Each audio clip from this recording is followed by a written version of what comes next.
بلوچستان کے شہر صحبت پور سے ہمارے گدروشیا پوائنٹ کے نمائندہ ممتاز سولنگی کی رپورٹ کے مطابق جماعت اہل سنت اور لبیک یا رسول اللہ کی جانب سے صحبت پور میں جلسہ کا اہتمام کیا گیا تھا۔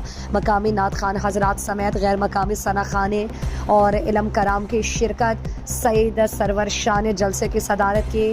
مجھ پولیس اور صحت کی جانب سے الرٹ کر دیا گیا تھا۔ سلطنت کے ضلعی صدر زحمت اللہ کھوسا، دیگر عہدیدار منیر احمد عمرانی، حاجی انور بھٹی اور حوران کنڈرانی اور شبیر احمد کٹبار، تحریک لبیک کے مفتی عبدالنبی اور دیگر کی جانب سے صحبت پور میں 12 ربیع الاول کے سلسلے میں جلسہ گاہ سجایا گیا، جس میں مقامی ثنا خان فتح علی ناوڑا اور رب با آواز عمرانی، اس کے علاوہ محمد اسلم چشتی نے شرکت کی، جبکہ سندھ حیدرآباد میں ثنا خان انس برادران نے خصوصی طور پر شرکت کی اور محفل کو جھومنے پر مجبور کیا۔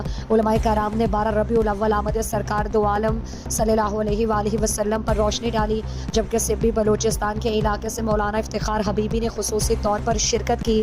پولیس کی جانب سے سخت انتظامات کیے گئے تھے۔ پنڈال کے مین گیٹ پر واک تھرو گیٹ نصب کیا گیا تھا۔ محمد صحت کی جانب سے کسی بھی ناخوشگوار واقعے سے نمٹنے کے لیے ایمبولینس موجود رہی۔